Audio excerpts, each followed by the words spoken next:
My comedy is very self-deprecating. I make fun of myself. Other than stand-up, I do storytelling. Oh, I can't wait to hear about that. I perform short stories at the Moth Story Slams and open mics. I love the Moth. I can't wait to hear about that. And I used to do improv before the COVID era. Jose is a comedian and actor who has appeared on a couple of sitcoms. Oh no, sorry, that's going into the last interview I did. Never mind. I don't know how to cut and paste. Skip Jose. Hi, Jose. You were on, you had your chance. You can't come on again. Sorry. Okay, so for you guys to know, the last sentence that I was supposed to say, it was not supposed to refer to Jose. It was supposed to be, I perform short stories at the Moss Story Slams and open mics. And I used to do improv before COVID hit, the COVID era hit.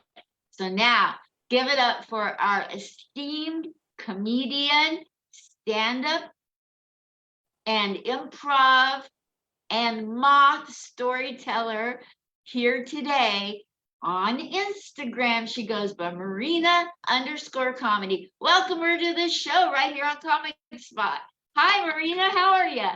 Hi, Linda. Thank you so much for the introduction. It's very lovely. Yes, you bet. Oh my gosh.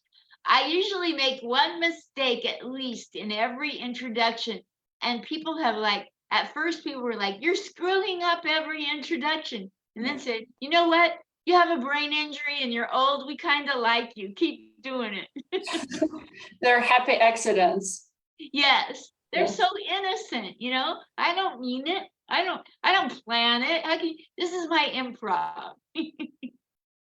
Yes. So anyway, you are Marina and you're from Russia. Talk to us about being born in Russia and being in America for 10 years. I want to hear that.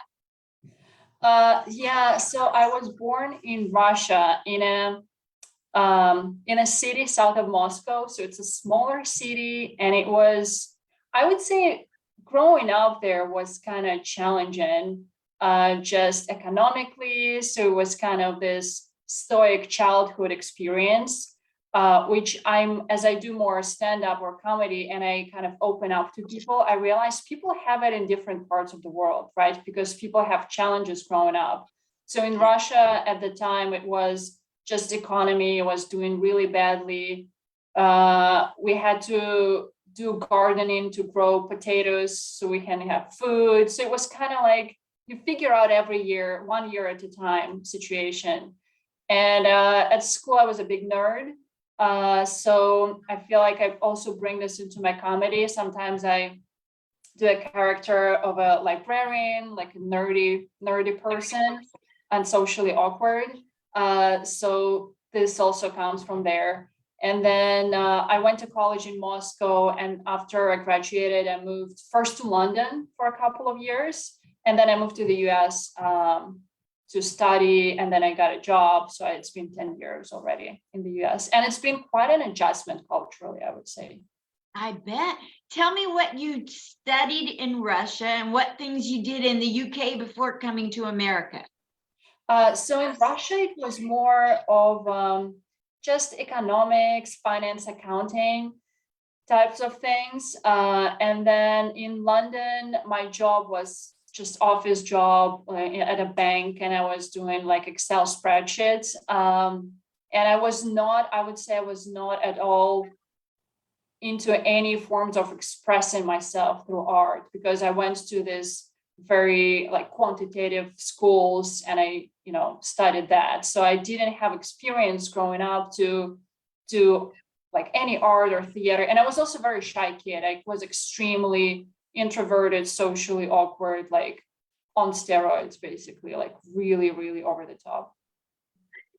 So you go through being a nerd and studying very left brain topics in Russia. Now you're in the United Kingdom as you fast forward coming towards America, but you're not here yet. you're in the United Kingdom. So what was it that you did in the UK? Banking?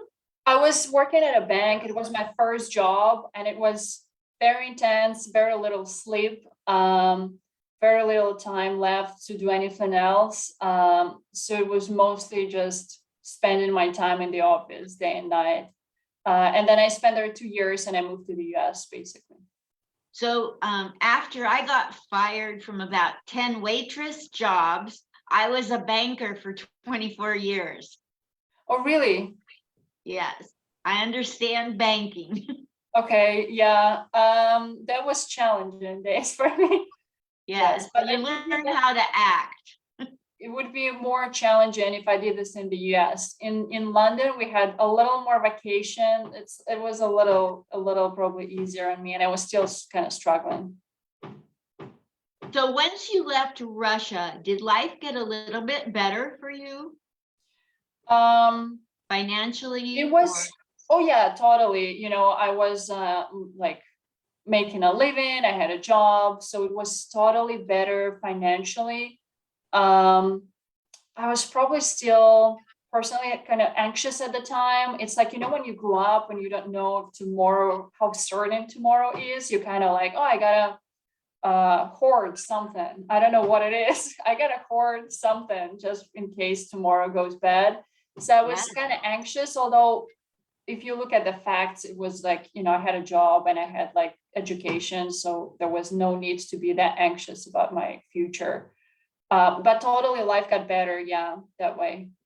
Absolutely. So it was an adjustment in some ways better, but you still had a little bit of the, ooh, what about tomorrow going on from back home? Yes. Yeah. I get it. I totally get it. Yeah. So then you're in the United Kingdom and you are making your way to America. Tell me about that transition. So I came to get my MBA. So I came as a student. It's like the easiest way to immigrate, quite honestly.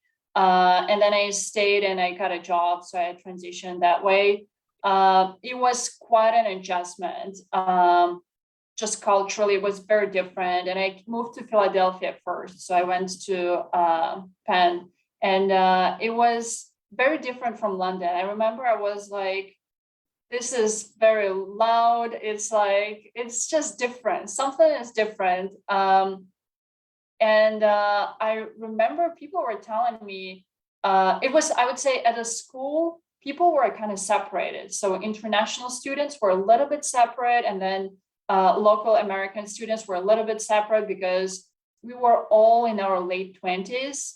And by that time, we already kind of set in our ways. And a lot of international students tend to kind of go back. So we didn't build this, I would say it was a slow adjustment. So for a few years, I still didn't feel like I get the culture, the small talk, and all of those things. I felt like fish out of water, basically, for a while. What college and in what city? It was in Philadelphia. It was University of Pennsylvania. Yeah. Wow. And what did you study there? I was getting my MBA, so it's a master's in business administration. In business? Yeah. Absolutely fabulous. So what did you think of Pennsylvania? It's kind of a American historical place. And here you are from Russia through the United Kingdom. Now you're in the city of brotherly love. Yes, it was when I moved there, everyone was saying, you know, that be careful, like don't go to these parts of the city, these parts of the city. So I was kind of trying to be safe, but also curious. And I lived all over. I used to live in the old town, then I moved to the center city, and I used to live in the university. So I basically moved all over, and I had a chance to explore. I ended up loving it so much. I think it's my favorite city, probably, other than New York, one of my favorite cities. It's very walkable. The food, probably the best I've ever seen, just on every corner. Yeah. I love Philadelphia. I lived there by the art museum. There's that big tall complex. Yeah. And I lived in there. and for about 6 months. And every day I would get up and walk over to downtown, the downtown area, and I did some comedy there. And one day we got asked to do an open mic at the University of Penn, UPenn. Yeah. That was amazing. They didn't open up the venue. We had to do it outside in the cold. Oh, in the The person winter? with the keys, the guy with the keys was nowhere. Oh, Yeah, that's intense. It gets cold there. It definitely gets really cold there. it does. If you haven't done your comedy at 20 below, you haven't done your comedy. Yeah. Really cold. It wasn't 20 below, but it was probably freezing and a little bit colder. So a little below zero. Yeah. So talk to me about your improv and your story slams, and then we'll get to your comedy at the end. So I started improv, I believe it was 2018. And I like to study, I like to learn just various things, courses, classes I do ceramics. I just took archery class yesterday. So I always learn something. And I wanted to I was living in New York at the time, and I wanted to take acting class. And a friend of mine who used to live in Chicago, which is a big improv city, he told me, if you do acting, you just, recite, memorize lines. Why don't you try improv? It's so cool. Go try improv. And I signed up for a class. I actually didn't know what improv is. I just knew my friend said it's cool. So I went there, I took a couple of classes, and only then, like mid into level 1 curriculum, I went to actually see improv show.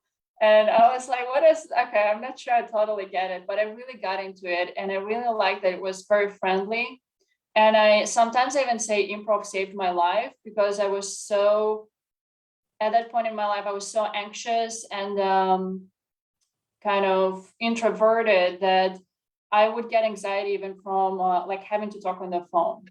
Like the idea of like a voice call on the phone would give me a major anxiety. And thanks to improv, I kind of started opening up and communicating with people. So in many ways, it kind of started my like healing process and like opening up to the world. That's amazing. Amazing. That's fabulous. I have the same kind of story about me doing comedy. It saved my life. So I totally understand what you're saying about how it helps heal you from anxiety or depression. It does. Talk to me about your moth story slams. So for the Moth, there was a great teacher at the Magnet Theater in New York, Adam Wade, who was a multiple winner of story slams and grand slams. He's like one of the Moth storytellers. And he was teaching this class. And again, I wanted to take the class, and I found it to be more stressful than doing improv, because with improv, you have your friends, somebody will help you out. It's like this trustful kind of thing. And you learn to lean into it and you have fun no matter what. Storytelling is so vulnerable and authentic, and you come on stage and people listen to you silently, right? Because they just listen to a story. It's not necessarily funny all the time. And this silent looking of the audience at me, it was kind of stressful, like something I was getting used to for a long time.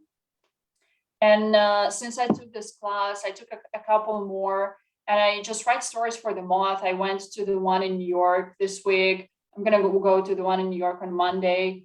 And it got easier writing those stories. I won one story slam in San Francisco. So I feel like I'm making progress in this direction. And I feel like together with stand-up, there's slightly different self-expression and coping ways. I can either do something kind of very emotional and vulnerable and sometimes sad and like funny in a very subtle way, or I can go in a stand-up way and just like really make fun of something. So it depends what mood I'm in. I guess I'm leaning into one or the other. That's fabulous. All three of the stand-up and doing the Moth, story slams, and improv all work out to make you a very well-rounded comedian. Hopefully, yeah. I love them all, yeah. So talk to me about going and doing stand-up now. So stand up, I started 2019. So no, 2020, right before COVID, very early. My first class was still in person, and then kind of performance was already on Zoom. It was in San Francisco. There's a great kind of place to take these classes.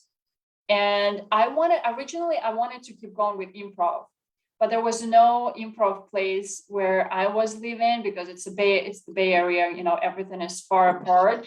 So I found a stand-up class, and I thought it's better than improv in a way that in improv sometimes, because I don't get all the pop culture references, because I didn't grow up there during my formative years.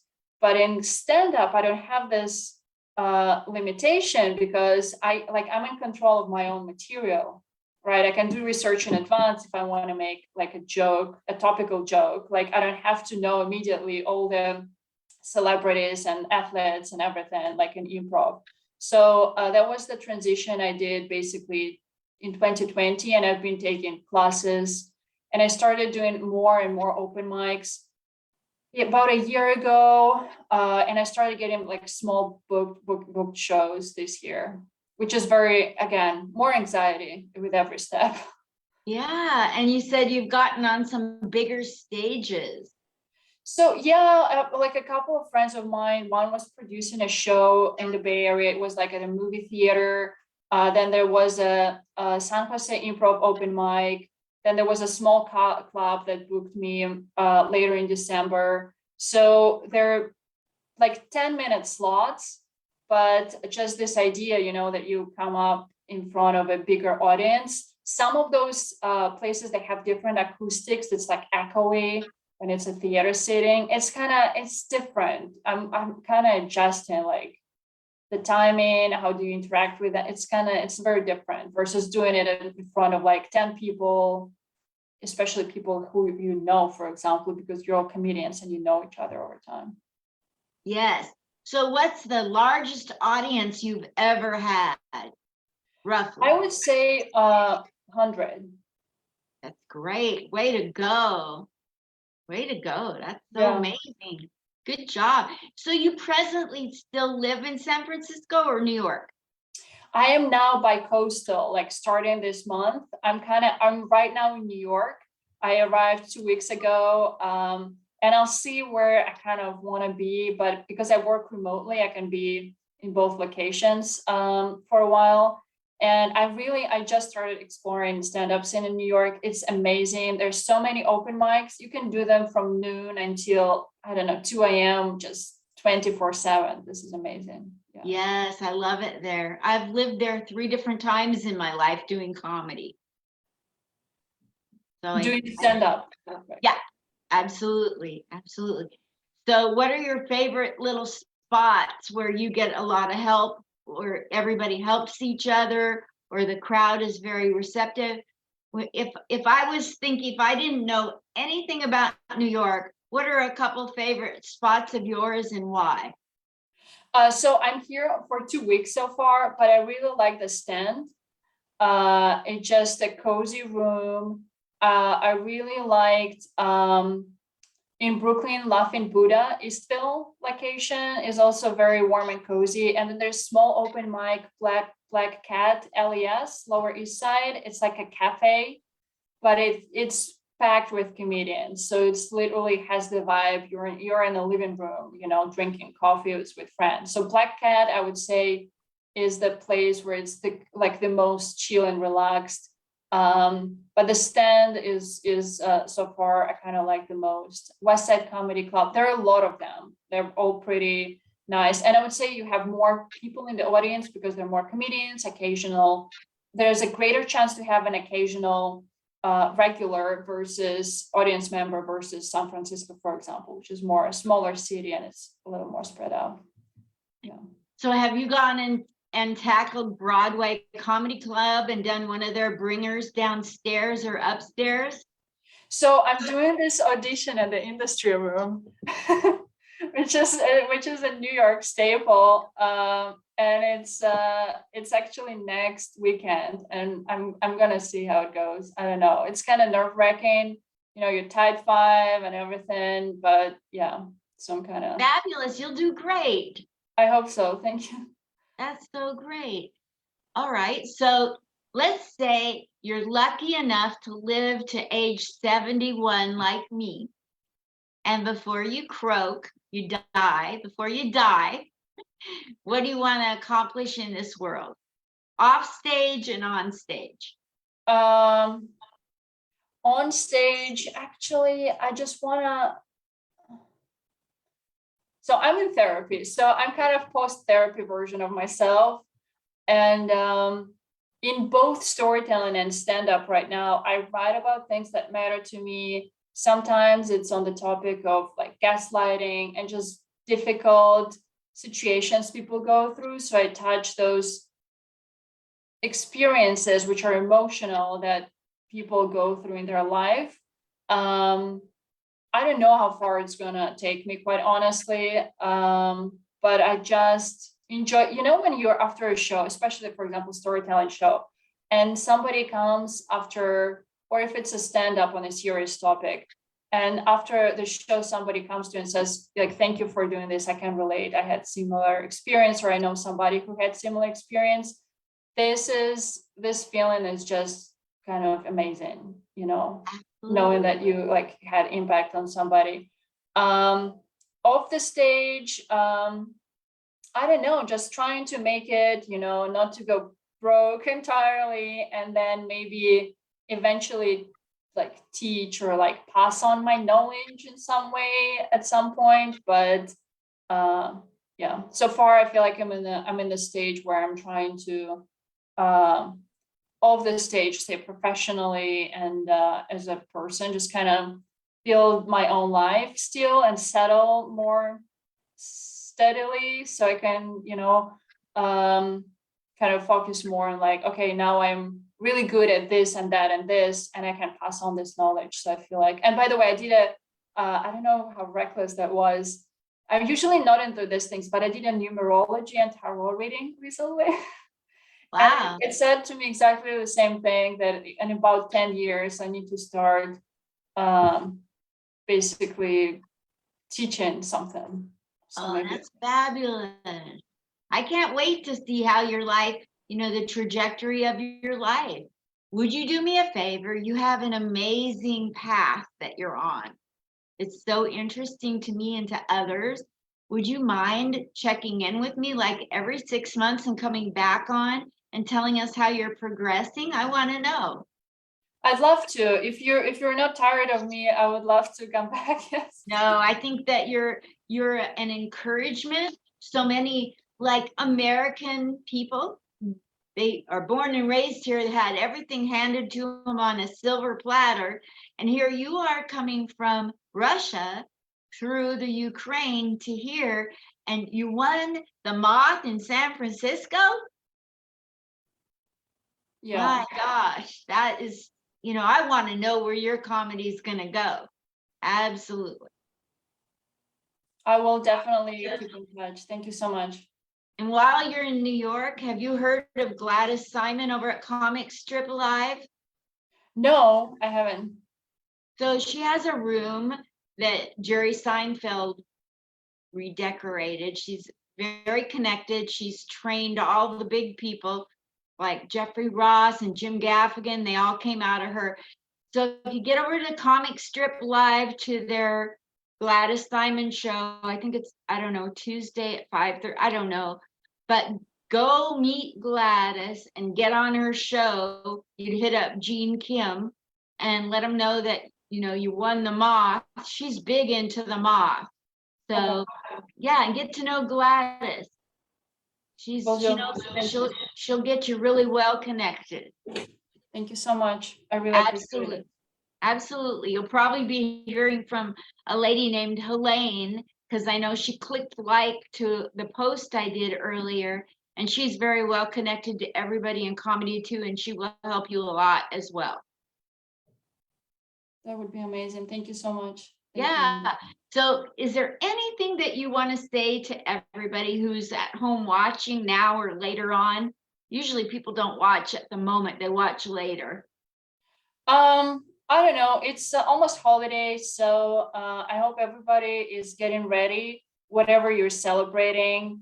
It's my favorite season, so I hope you're, you set aside time for yourself and just being celebratory. Whatever you're celebrating, spend some time with people you love, or even with yourself. The way you want to spend the time. Absolutely. I personally, like everybody has some trauma that they're overcoming, or some, you spoke about how you've done comedy in The Moth about traumas, and it gets dark sometimes. I love that. I love when people open up and talk about real things they went through, because it's going to connect, even if it only connects with one person in the audience. The level at which it will connect with them is so much deeper. So you're doing a great job doing that. Thank you for being so willing to be vulnerable. Thank you.